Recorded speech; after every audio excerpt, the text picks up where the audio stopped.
Pjesë e rrugës e infrastrukturës janë edhe tunelet, dhe fakti që tuneli Murrizit, tuneli Llogaras, së brendshmi, sa herë bie shi, fillojnë edhe kullojnë, dëmtohet betoni, këtu kemi të bëjmë me çështje të sigurisë pastaj, jo thjesht të qëndrueshmërisë. A është komod apo jo të kalojmë? Ti po thuaj që tuneli i Llogaras nuk është i sigurt? Po sigurisht fakti që nuk është i sigurt? Dale se po e thotë një inxhinier, nuk po thotë deputeti i Partisë Lëvizja Bashkë. Atëherë le të më dalë një inxhinier dhe thotë që është fare normale që kur bie shi, shiu të bjerë brenda tunelit. Ti kalon tunel? S'kam kaluar ndonjëherë jo, nga i Llogaras jo. Po pse? Nga frikë, ke frikë? Po nuk është thjesht çështje frike, është çështje. Po jo, okay, frikë ose ke frikë se tani. Po pra, është çështje sigurie, pra, është çështje. Po pra, sigurie. Dhe prandaj përmenda si vepra të cilat do duhet të jenë në auditim. Inxhinieri i diplomuar në Universitetin e Manchesterit nuk kalon në tunelin e Llogaras se ka frikë. Nuk është çështje frike, po pra, do të nuk ke siguri. Nuk kam siguri. Po pra, ke frikë. Po shiko, frika është relative, sepse ti mund të kesh frikë nga diçka. Fobi thotë. Jo, frikë nga diçka e panjohur, dhe kjo është në natyrën njerëzore. Po çfarë mund të ndodhë aty? Po, profesioni i inxhinierit ka këtë karakteristikë që ajo që është e panjohur duhet vërtetuar, pra. Sepse ajo që na jep siguri, qoftë që të hypim në avion, qoftë që të kalojmë në tunel, janë pikërisht llogaritjet që ka bërë një inxhinier më parë. Tani vetë fakti që në tuneli kullon ujë së brendshmi dhe duket sikur ekziston potenciali që të dëmtohet struktura e tij, atëherë do thotë se nuk është i sigurt, ose nuk është i asaj sigurie që pretendojnë standardet. Çfarë rreziku mund të ketë aty? Po vetë uji pra mund të gryej, përveç se mund të ndrysh hekurin që është në beton, atëherë mund të gryej aktiviteti i ujit gradualisht pra e gryen betonin duke dobësuar strukturën e tij pra. Ky është rreziku më i madh. Po rruga e kombit si është? Po tani, rruga e kombit me gjithë ato problemet e veta është një rrugë e cila, le të themi, ishte domosdoshme për Shqipërinë. Për cilësinë pastaj mund të rrim këtu gjithë natën të flasim, po. Po për cilësi si është? Kështu e bashkoi Berisha Shqipërinë me Kosovën tani ta. Të t'ja japim atë tani se bo dhe bët, çfarë nuk e bët. Shiko, është një rrugë do thoya unë më e vështirë se sa pjesa e Kosovës, sepse vetë morfologjia le të themi e Kosovës është në zonë fushore kodrinore dhe kështu që ndërkohë që e dukshme më saktë, pa qenë inxhinier. Pikërisht pra. Ndërsa kjo në Shqipëri do duhet të kalojë nëpërmjet maleve dhe kështu që do thoya përgjithsisht është brenda standardeve. Për mendimin tim fakti që aty është vendosur trau dhe duhet që të paguhet, që të merren disa shërbime që në fund ditës nuk merren, se siç e kemi thënë. Ky është pastaj pikëvështrimi marksist socialdemokrat. Ky është pikëvështrimi i çdo qytetari thjesht të Shqipërisë që her pas here ma ngrësi problematik dhe thotë, shiko, pse duhet vazhdojmë të paguajmë te trau. Si dole me universitetin në Manchester? Me studimet? Mirë. Çfarë vlerësimi more? Po aty ka një vlerësim, një renditje tjetër, nuk është thjesht si është çështje nota. Si dole ti? Po 2-1 quhet, nuk e di. Po pse u ktheve në Shqipëri atëherë kur mori një diplomë të mirë, një universitet i rankuar? Ka dy shkaqe kryesore, domethënë për të qenë i sinqert, në radh parë s'duhet haruar që unë u diplomova vetëm në 2009 dhe në vitin 2008 ishte kriza e madhe financiare globale, si thua, kështu që në 2009 ishte kulmi i efekteve të saj sa i përket shkurtimit vendeve të punës në gjitha sektorët. Unë për më tepër nuk kisha, pra isha me pasaportë shqiptare dhe nuk kisha të drejtë, duhet një procedurë më e gjatë dhe mendova që po kthehem përkohësisht në Shqipëri edhe për shkak se prindrit e mi janë të profesionit të ndërtimit të arkitekturës dhe mund të merrja një eksperiencë profesionale ndoshta disi më të shpejtë me synimin gjithmonë për të u rikthyer.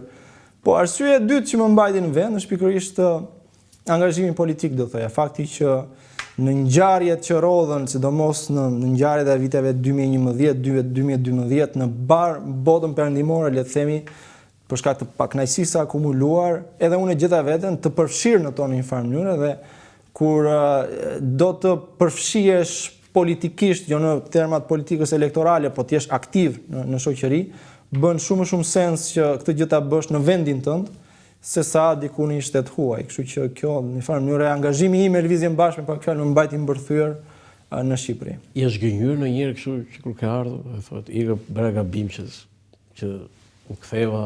Jo, se kam pas asnjëherë këtë ide sepse pikërisht është procesi i të qenit aktiv dhe i angazhuar për të rezistuar ndonjëherë, për të kundërshtuar një sër padrejtësisë që i bën shoqërisë, që jep kuptim në fund ditës në farë mënyrë edhe kthimit tim edhe jetës time, shumë se sa thjesht mendoj unë profesioni i dikujt i cili mund të jetë shqiptar që punon në një vend huaj dhe që është i arrirë profesionalisht, por që nuk e ka këtë aspektin e aktivizmit social. Mendoj se është një komponente jashtëzakonisht shumë e rëndësishme, si thua, e identitetit tim dhe që i jep kuptim jetës time, pra. Okej me Partitë Socialiste, po me Partinë Demokratike s'na the në një fjalë. Mendoj se Partia Demokratike është një parti e cila tashmë në farë mënyrë është po aq e korruptuar, po aq e atrofizuar së Ata janë opozitë. Pse e korruptuar? Shiko, vetë lideri i tyre Sali Berisha është një person i cili mban mbi shpinë një të shkuar mjaft e errët dhe një sër, si thua, padrejtësisht dhe të këqija që i ka bërë këtij vendi, që do duhet detyrimisht që ai të mos ishte më në politikën aktive, veç se nga pozita e tij unë e mirë kuptoj, që dua të them që fakti që u përball me drejtësinë, fakti që ju mor vula e partisë, dhe që ai gjithsesi ja doli mban që nëpërmjet bazës vetë elektorale ta merrte në dorë partinë, është e kuptueshme që ai të mos e lëshoj më derisa të ketë jetë edhe biologjike, jo më politike. Veç se kjo prania e tij si thua, jo vetëm që e ka kapur vetë Partinë Demokratike për të mos dalë dot jashtë këtyre kontureve, po edhe mbar politikën shqiptare, siç e thash pak më parë, pra, sepse sa më shumë delegitimohet Rama, aq më pak konsiderohet si opcion i mundshëm Sali Berisha. Unë besoj se Sali Berisha kur s'ka për të qenë ndonjëherë më kryeministër i këtij vendi, po sidoqoftë është komod në pozitën e partisë më të madhe opozitare për hir të influencave të tij, fakti që ka qenë ndikur në pushtet dhe që njerëzit në një farë mënyrë ja din përnder disa. Tani më bën përshtypje që edhe në qeveri ka shumë të diplomuar jashtë. Edhe në Partinë Demokratike ka shumë diplomuar jashtë. Edhe ju jeni diplomuar jashtë. E them edhe mes kolegësh, po edhe të ftuarit shpesh këtu, zoti Muçi, që partitë politike që u krijuan mbas vitit 1990, me të vërtetë nuk e dinin ç'ishte demokracia. Por niveli i tyre intelektual dhe atë që pas kanë bërë i bie që kanë qenë më demokrat, fjala vjen ata Fatos Nano, Ylli Bufi, Neritan Ceka, e të tjerë figura që kishin një lloj niveli intelektual dhe nuk mohohet, se sa ju të rinjt sot. Dhe kur them ju të rinjt, unë i bëj bashkë se tani të kesh një diplom, po themi në një universitet prestigjioz, edhe në Partinë Socialiste ka plot, Zonja Spirapali ka qenë një nga studentët ose edhe gjimnaziste nga më të mirët në Tiranë, besoj ti e di këtë, e ke këtë informacion. Apo dhe të arsimuar të tjerë, dhe në Partinë Demokratike ka plot atje të arsimuar dhe diplomuar jashtë. Tani, si ka mundësi më ju të rinjt jeni më pak demokrat, si nuk është një i diplomuar jashtë i lirë? Po shko pra, unë mendoj se nuk është thjesht çështje e të rinjve. Unë mendoj se në Lëvizjen Bashkë ne jemi një strukturë tejet demokratike, përmenda edhe më parë që jemi ndër vite kemi traditën e vendimarrjes nëpërmjet votës, sa herë që ka le themi mendime ndryshme dhe ka shpesh mendime ndryshme brenda nesh. Dhe mendoj se mekanizmi i votës po flas për atë që deri tani dështuat me sukses. Një deputet keni bërë. Jo, nuk është dështim, është fakti që hym në kuvend, nga momenti që sishim në kuvend, mendoj se është sukses dhe është hap përpara. Po pavarësisht kësaj sa i përket të rinjve, doja thoya diçka. Që të gjithë që janë të rinj të diplomuar që i nënshtrohen diktatit të qoftë Edi Ramës, qoftë Sali Berishës brenda dy partive kryesore, mendoj se për ta, pavarësisht nivelit tyre intelektual, që nuk do ta vënë diskutim, po që për ta është thjesht një zgjedhje profesionale. Pra është një lloj marrëveshje që ata bëjnë me faktin që do t'i nënshtrohen linjës së partisë për përfitime profesionale, personale, e nuk e diçka tjetër. Pra i nënshtrohen këtij rregulli të mirë përcaktuar nga dy liderat, le themi, të vjetër të partive, të vjetra, për qëllimet e tyre. Ndërkohë që shumë kush, po them edhe një herë, që është në Lëvizjen Bashkë ka zgjedhur të mos i nënshtrohet këtij rregulli, sepse ndoshta edhe ne fare mirë mund të ishim pozicionuar nëpër partitë e mëdha, dhe të japim model të ri, të përpiqemi që të bindim shoqërinë shqiptare që ka nevojë për një ndryshim dhe për një model tjetër, i cili nuk është, si thua, partitokraci. Kemi të bëjmë me një qasje demokratike brenda partisë që më pas duhet reflektuar edhe në mënyrën se si qeveriset vendi dhe mbar shoqëria, pra nga aspekti demokratik duhet të. Kështu që nuk është thjesht çështje të rinjsh apo të vjetësh intelektualesh ose jo, është edhe çështje e atrofizimit që kanë mësuar partitë e vjetra politike, pra. Ju jeni pasur? Relativisht do thoya që jam, si thua, në klasë mesme, por edhe për shkak të kontributit dhe të ardhurave të prindërve të mi, besoj se ndoshta jam edhe një çik më mirë se sa dikush që e fiton, le të themi, jetesën thjesht përmes profesionit vet. Tani edhe marksist edhe i pasur? Po, nuk ka ndonjë kontradiktë. S'ka kontradiktë? Jo, marksizmi është një ide, pra atë që duhet të jetë shoqëria dhe nuk është thjesht çështje marksizmi, po thashë socialdemokracisë. Ndërkohë që të ardhurat në një kontekst caktuar social, nuk mendoj se pra qasja jo nuk është qasja e Jezu Krishtit, që të duash të varfrit, siç thoshte Jezu Krishti, duhet të ecësh vetë zbathur. Në një shoqëri moderne mendoj se pavarësisht të ardhurave personale. Se burgë, kështu thoshte Jezu Krishti, Po kështu thoshte. Se duhesh të varfrit, duhet të ecësh vetë zbathur. Po sigurisht thoshte duhet të mohosh lidhjet e tua fisnore, duhet të mohosh prindrit e tu, shumë shka tjetër do të jesh ndjekësi im, thoshte. Dhe ai sigurisht ecte vetë i pari zbathur dhe thoshte që të hyj një i pasur në parajs duhet është si ajo devej kalon devrima e gjilpërës. Tani, Arlind Qori në intervistë nuk ka thënë që edhe rrogun që të bë marrë deputeti paguon një kot të majme për shifrën që thoshte ai. Ju e paguani këtë kotën për partinë? Unë vazhdoj të ruaj, le të themi, atë pagë që merja që kur isha pedagog. Dhe atë pagë merr këtë. Pjesën tjetër të pagës e kthej. Ja partisë. Ja jep sigurisht Lëvizjes Bashkë. Mos shpend tani. Tani rroga ju si deputet është, në mos gaboj, diku 3 milion, 3.1, 2, nuk varet nga. Dhe pastaj ato tjera benefitet e tjera jo, nafta jo, makina jo. Jo, gjitha bashkë, pra rroga bazë mos gaboj është 2.2 milion dhe pastaj bashkë me komisionet edhe nuk e di ca tjera dieta. Dhe ti nga këto i çon parti? Po sigurisht që i çojmë parti sepse nuk të thotë ti ke krijuar familje, ke familje. Po, bashkëtoj, nuk kam fëmijë ende, po gjithsesi nuk është çështja aty. Ti bashkëtoj, po nuk të thotë bashkëtuesore. U të shmende ti për çaj deputet, si të në shtëpi? Jo, sepse unë në radhë parë Lëvizja Bashkë është një grupim njerëzish ku gjithsecili jep kontributin maksimal që mund të jap, edhe nga pikpamja financiare, sipas vullnetit të gjithsecilit, po ama gjithsekush jep kontributin e vet, dhe përderisa është Lëvizja Bashkë ajo që mua ma dha mundësinë ta përfaqësoj në kuvent dhe me këtë përfaqësim vjen edhe një shtim i caktuar i rrogës, atëherë unë zgjedh të ruaj rrogën që merja kur isha pedagog dhe para se sa të hyja kësaj pune dhe pjesën tjetër tek çaj deputeti. Ajo partnerja mund ta bësh publike partnerën tënde? Po publike është partnerja në kuptim. Nuk e di, jo, nuk e di. Kush është partnerja juaj? Partnerja ime është një aktiviste e Lëvizjes Bashkë. E Lëvizjes Bashkë. Kush nga ato rrezik duhet ta kemi intervistuar ndonjëherë? Nuk besoj. Kush si quhet Flavia Osmani. Po do të thonë se bëj do të lidhin, po patjetër që duhet të ketë në pjesën e ndoshta, nuk e di. Je dashuruar aty me Flavën në parti? Po në parti. Do të pas ka lidhur partia domethënë. E bukur kjo, shumë e bukur, shumë e bukur kjo. Na ka lidhur aktivizmi sepse jemi një orë para se ta të bëshim parti, kështu që. Kam një pyetje tani, jemi në fund të përpara kemi zgjedhjet lokale që madje Partia Socialiste i ka ndezur motorët. Çfarë synimesh ka Partia Lëvizja Bashkë?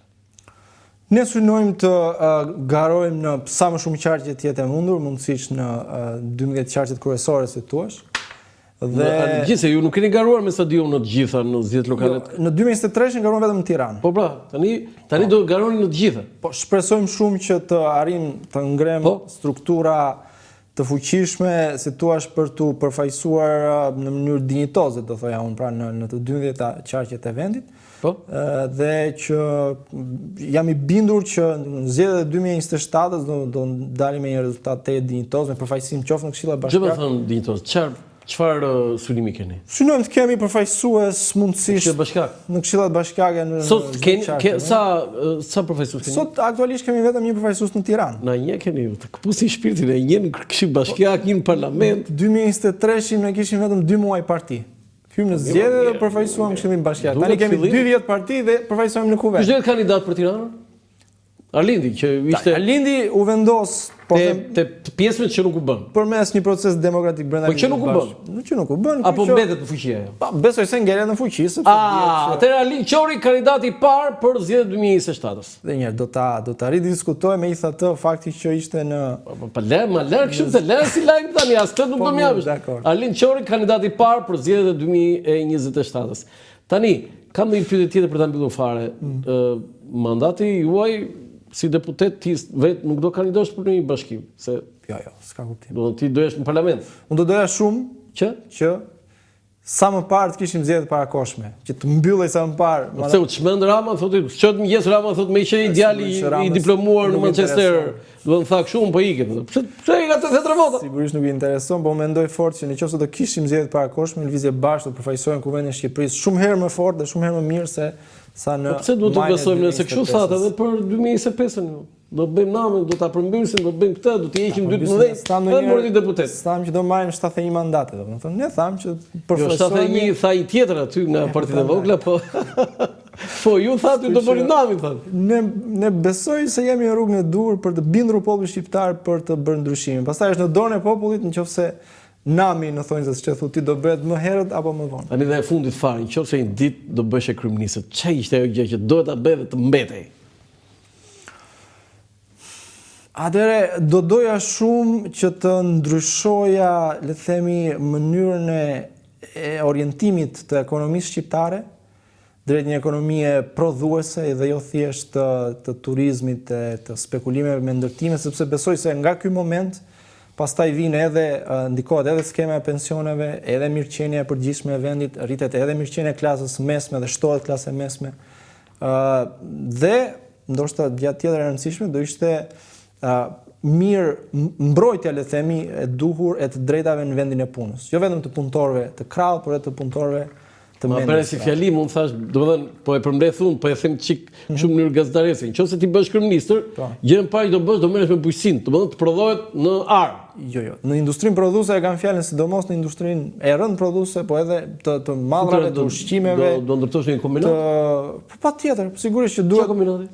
Po minimalisht duhet një rafineri nafte, përderisa Shqipëria është një vend që ka naftë. Nëse ti bësh kryeminist do ndërtosh një rafineri nafte? Ne duhet që të shfrytëzojmë maksimalisht si shoqëri ato të mira që kemi. Me këto 36 vjet sa lek janë vjedhur këtu do ishin bërë 100 rafineriere apo? Po mirë, mund të thoja edhe që gjë e parë që s'do vjedh. Po ama, nëse flasim për një vizion, do duhet të ndryshojmë qasjen. Jo flas që ti, nëse bësh kryeminist, jo se është e bukur kjo.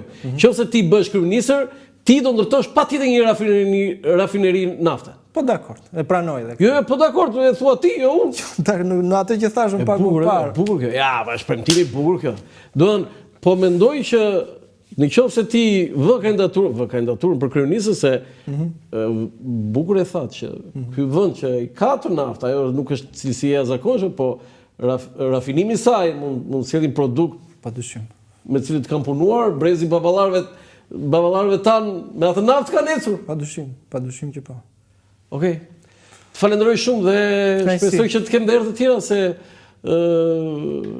diskutuam gjëra interesante. Parasi se ishte kështu hard talk, siç i thoni ju në Manchester. Jo, më pëlqen kjo hard talk sepse shpesh dalin pika, më thënë që ndoshta ne politikanët i stërzgjasim çik, po ti i thua me një pikë dhe del thelbi. Faleminderit. Kënaqësi.